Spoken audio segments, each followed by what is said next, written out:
We're here right at the entrance of the Basilica of San Pietro, in the middle of the hustle and the bustle. With so many things to look at, we can kind of forget the teaching that's inscribed on the Vatican walls and in the church itself. And so, to help us out with a little bit of our Latin, Msgr Gallagher is going to join me at a restaurant that the Holy Father himself, Pope Benedict, used to frequent. And we know that the Latin language, being the universal language of the church, definitely can inspire us, teach us, and more importantly, help us to savor our faith, of course, with some delicious food. So make sure you stick around and join me, Father Leo, for a special edition on our Roman pilgrimage on Savoring Our Faith, only on EWTN.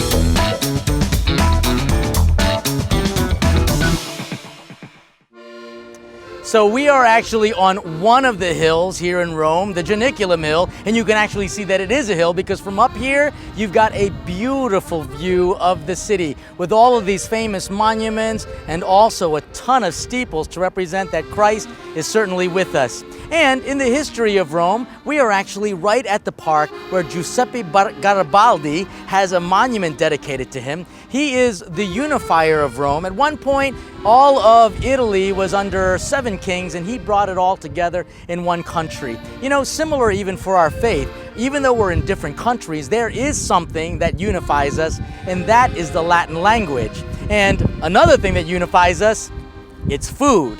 And right across from this park is a delicious restaurant that sells that has some fantastic food and a pretty impressive clientele, including the former Cardinal Ratzinger, now Pope Benedict.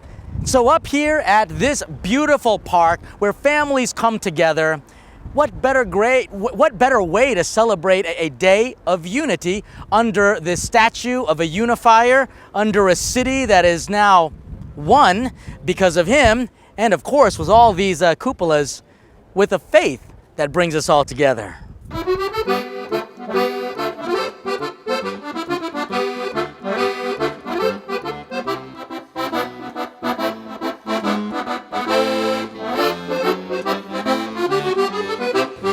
All right, I have got the great privilege of being here in a restaurant right off the Janiculum Hill. It's a beautiful spot, and it's called Scarpone. And it's a place where I've had many meals, and there are many memories here. And we've got the owner here, Antonello, and then his head chef for 30 years, even though he doesn't look it because he looks really young. This is Chef Donato, and he's going to be making a fettuccine ai funghi porcini. All right. Cominciamo. Allora, per il fettuccine, so what he's going to do, he's going to just go ahead. Comincia. See? Ghiacciato. Right there. You just press that down a little bit. Non deve togliere. You don't have to cut it, right? No, va bene, bello schiacciato. Va bene. Okay. Pizzichi di peperoncino. Nice. Little bit of pepperoncino in there. Extravergine di oliva. Extra virgin olive oil. And look how green and beautiful that is. And they are not cheap with that stuff. Look at that. That's a lot. Solo per una persona. Wow. I love it. I love it. Not afraid to use it. Adesso metto a soffriggere. See, so they're just going to start cooking this up. Wait a second, un attimo. Guarda, this is a knife. I love it. Okay. See? So, nice blade work on that.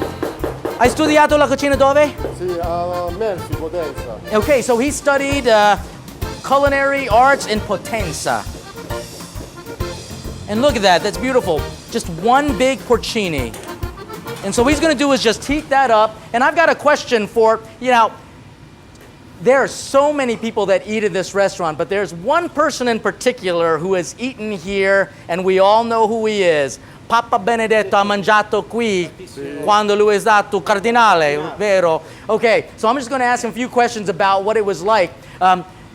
Cosa ha mangiato lui? Mangiava sempre le fettuccine e scarpone. Okay, so when he came here, he would eat the fettuccine al scarpone. Che cos'è fettuccine al scarpone? Oh, so it's shrimp. Sgusciati con pepe verde. Okay, so di pane. pepe verde, green pepper, and a little bit of tomato and crema, hai detto? And cream, and then you use the fettuccine. Sì.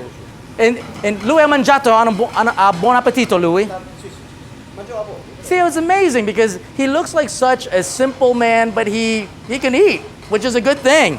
Now, quante persone possono sedere insieme qui? So about 200 people, 200 spots for this, and they've got an outdoor area as well. And quanti cuochi ci sono ogni notte?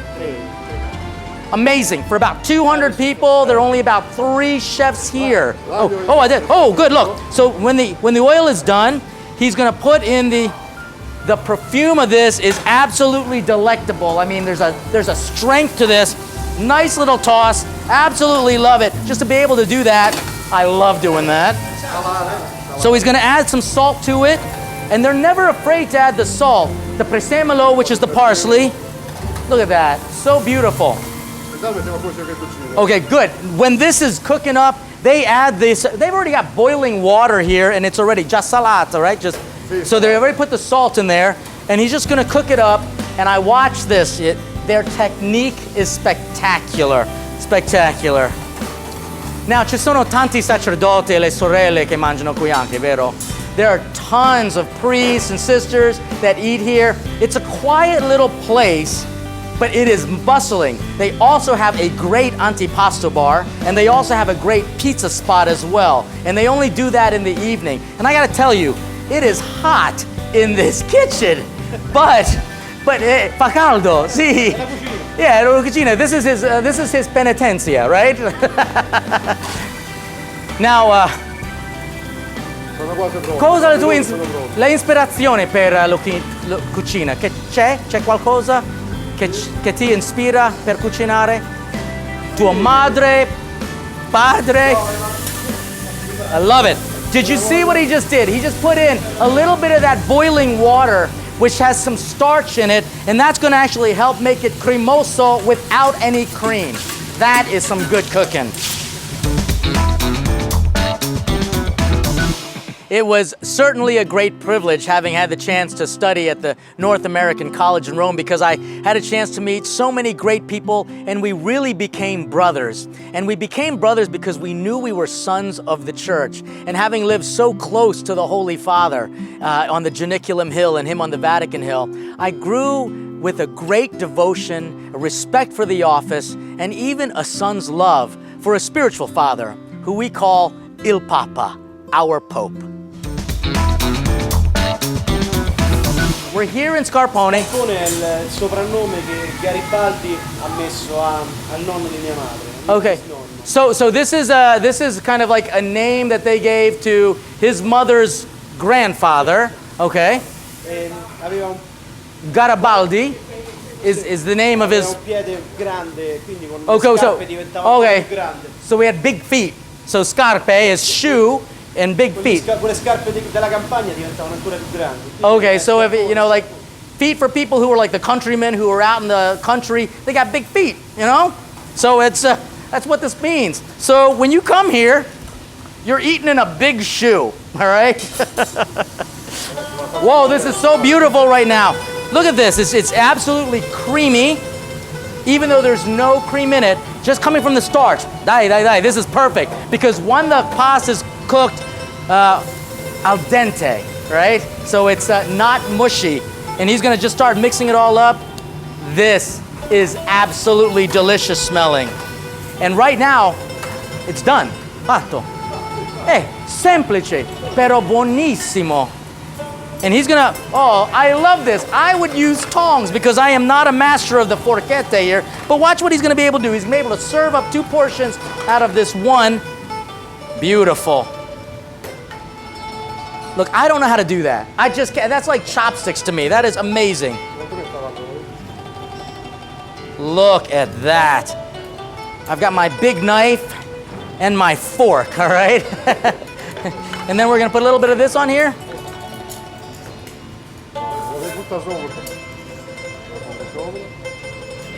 All right.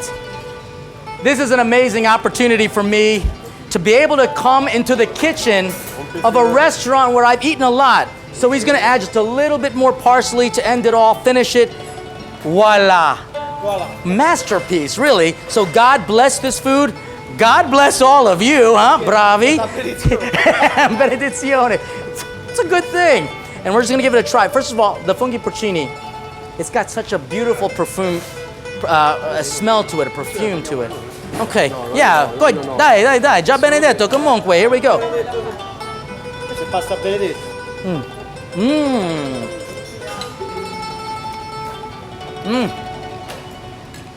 Pasta perfectly cooked. Beautiful saltiness to it with the brininess of the mushroom. This is definitely worth savoring, especially since they savor the memory of having Pope Benedict, Cardinal Ratzinger, as a regular client eating at a scarpone. A big shoe. Why? Because you gotta walk the talk. So, vi ringraziamo. Buonissimo, ottimo infatti. Grazie, grazie. Mangio.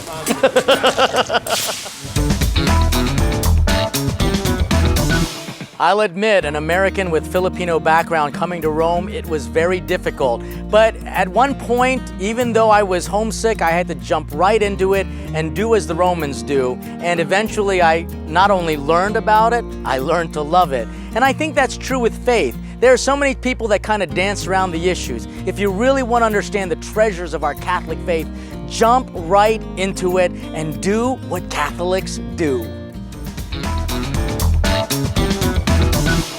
That dinner scarpone and that beautiful plate with some of the mushrooms, especially that porcini mushrooms, just brings me back to a time when I had dinner with my good friend who is an official with the Secretary of State in the Latin department.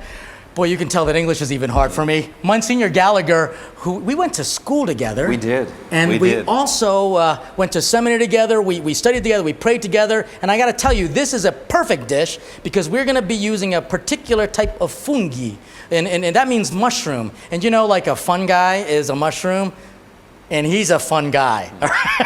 Fungi is also Latin. Fungi is also Latin. So go ahead, give it to me. Give me the Latin. What do you mean? This is fungus fungi. That's right. And it's a mushroom, and it gets carried over to the Italian. And same word. that's why we're doing this, because the corniest joke, but it's certainly true. Let me show you the steps of the fungi here. So this is the porcini mushroom when it's fresh. Grows up and they look pretty gnarly. Then they cut it up and they'll sometimes dry, and I'm gonna be using the fresh as well as the dry. I mean, our dinner at Scarpone, which is just brings me back memories, that earthy flavor that I'm gonna actually pull out again by just simply taking some hot pasta water and pouring it right on top, letting it steep, all right? I'm gonna let that cook down. I'm gonna actually get this going because I'm hungry, you're hungry, and we have a lot to talk about. We do. Since he has been appointed as an official for the Vatican in the language of Latin department, I can actually admit to you all right now that sometimes I'll use some Latin phrases, and if there's anyone who's watching my show and cringes, it's him. We had the same Latin teacher, and he's a great guy. He is now... Where is Father Foster, by the way? Father Foster is back in Milwaukee, back in the United States. Just going to mince up some garlic real quick, okay? He loved garlic, by the way, Father Foster did. Did he really? Yes. In fact, he probably wouldn't be a big fan of your cooking show, I hate to say it, Father Leo, because he lived off beer and garlic for a number of years. Well, he'd like half of the show. But, no, I use beer. No, very dear man, the best Latin teacher I ever had. He loved Father Leo. No, he didn't love me. He loved making fun of me. Let's admit it. There were a couple times when Leo the Great, I'm going to just slice these out now. There'd be times when we would have to translate Leo the Great, and he would say, "Who's going to translate Leo the Great? How about you, the not-so-great Leo?" That was me. Leo Minimus. Gosh, man. No, he loved you, Father Leo. No, he was a great man. You know what? I loved him too, and what I learned from his class is just how integral the Latin language is. And it kind of brings you to the heart of Rome, which is kind of, the point of this particular episode. You're an American, now living here in Rome. I'm going to put some olive oil in all of this. Got some pasta water that's boiling up. I'll salt that in a minute. But let's just get this oil nice and hot. Perfectly measured, about 2 tablespoons, which is so not the way Latin is. You've got to be precise when it comes to Latin, right? You do, absolutely, yes. Why is that? Precision. Well, Latin is still the official language of the church, and so all of the documents that the Pope issues have to be put in Latin. That is, all the documents of a certain type of juridical nature or official nature. And it's very important to get that language very precise because... And you translate all of them. You translate from the do, English yes. or Italian into Latin and vice Yes, versa, somehow don't it you? gets produced into Latin, and when it does, it becomes the official document. And 1,000 years from now, if our Lord doesn't return before then, people will be reading what we wrote and will be interpreting it. So precision is the key. Absolutely. And, I mean, it's to the point where if you put a word out of place or add something that's similar to it, it changes the whole context and meaning. Absolutely. You know, oftentimes when people think about the church, they think of it as kind of like stuffy with a bunch of rules. But really what we want to do is be dogmatic, which basically means have definition. Yeah, absolutely. Especially in a world that wants to have relativism. Absolutely. His office makes sure that what we say is what we do. Yeah. No, that's true. Actually, it has a lot to do with doctrine, but also with the fact that when we write in Latin, when we speak Latin, we are putting ourselves in touch with St. Augustine, St. Jerome, these great saints from once upon a time. Leo the Great? Leo the Great. Leo the Great. Wait, real quick, Monsignor, I'm going to add a little bit. Oh, you know what I got to do? I got to chop these down a little It bit. already smells delicious. It does smell delicious, just butter, garlic. So I'm chopping down this steeped, basically rehydrated, 1 point dried funghi porcini. I'm gonna let that saute. I'm gonna take some of the fresh stuff, saute it down. This dish is so easy to make, but it's so expensive because these mushrooms are so expensive. And you know what? Porcini, real quick, let's do some etymology. Doesn't that mean like something from China? Mushrooms actually came from China. Seems to be, yes. Yeah. Pro China. Pro China on behalf of China. And even though I'm not Chinese, I'm Asian, I'll claim it. All right, so what we're gonna do is we're just gonna let this continue to just saute. I am gonna take this tagliatelle, which is an egg pasta. We're gonna cook this. It will only take a few minutes, really, which will give me enough time to continue to catch up with my good friend, who I vested as a deacon, by the way. 14 years ago. 14 years ago. 4 days and to the year. And depending on when you watch the show, it could be 15 or 16, hopefully 20 years. Let that cook up. We're gonna finish this pasta. It's so easy and simple. No doubt, if you really want to have a unified country, or a unified anything, we have to be not only on the same page, we have to even learn the same language. I mean, I knew that growing up and talking slang with my friends, and at least for the church, we have the same language universally, and it is the Latin language. The classic nature of the Latin language gives us a chance, if we study it more and learn to appreciate it for what it really is, it gives us a chance to really pray, not only with the same spirit, but with the same words. Hey, you know, Monsignor, for the cooking of this pasta, timing is absolutely essential. The pasta's almost cooked, so that means I'm gonna finish the sauce. I'm gonna use some of the liquid from the steeping of this mushroom and just pour it right in here. It almost has a soy sauce flavoring to it. It's so concentrated because it's such an earthy dish. And actually, to help balance it out, I'm gonna add a little bit of white wine as well. And so, this does remind me of the time we hung out in Scarpone. Yes. And what's really fun is that Scarpone's is one of these restaurants where the Holy Father, before he was the Pope, used to eat, right? Yeah, absolutely. The Holy Father had deep roots here in Rome because he worked at the Congregation for the Doctrine of the Faith for many years before he was elected Pope. And so people were used to seeing his face in restaurants and on the street, and lo and behold, he doesn't quite get out as much as he used to, but for understandable reasons. But we may have even seen him there, I don't know, Father Leo, at one of those restaurants. Well, you've got the in, since he is, give me your official title in a more precise fashion. Well, hold on 1 second, let me show you what I'm doing real quick. I'm gonna take a little bit of this pasta and not drain it completely because I like the starchy water into it because it's gonna add a little bit of a cremoso without any cream. So give me your exact title once again, please. Yes, so perhaps we in fact use the Latin term. I'm a scriptor, a writer, at the Vatican Secretariat of State, and I work in the Latin section. So I'm primarily responsible for helping the Holy Father and all of his work in the Latin language. And a lot of people think that Latin is a dead language until you actually start studying it. In fact, Monsignor, we actually studied with some people who came to Rome just to study the classics. They weren't even faithful Catholics, and they converted because of people like Father Foster, right? Absolutely. No, I talk to students every day, graduate students in departments all throughout the world in classical studies, They read Augustine, they read Jerome, they read Leo, and they're so struck by the Not beauty this of Leo. this and the wonderful type of vision of the human person in that. And precisely this is why Latin is so important, as you know, Yeah, Father Leo. absolutely. Yeah. So here we go. We're just going to mince up some parsley very quickly, trying to get a nice little dice. It adds a little bit of freshness. We're going to just salt and pepper this out a little bit because we didn't put any in here. Just a little bit of salt and a little bit of black pepper. This pasta dish is that easy. And the delicate nature of this is what makes it so expensive because it takes, some precision in order to make this pasta well. A little bit of Parmigiana, just a little sprig of this parsley right on top. And even though you don't need it because we kind of create a little bit of cream, because we're celebrating. This is kind of a little bit of reunion of friends.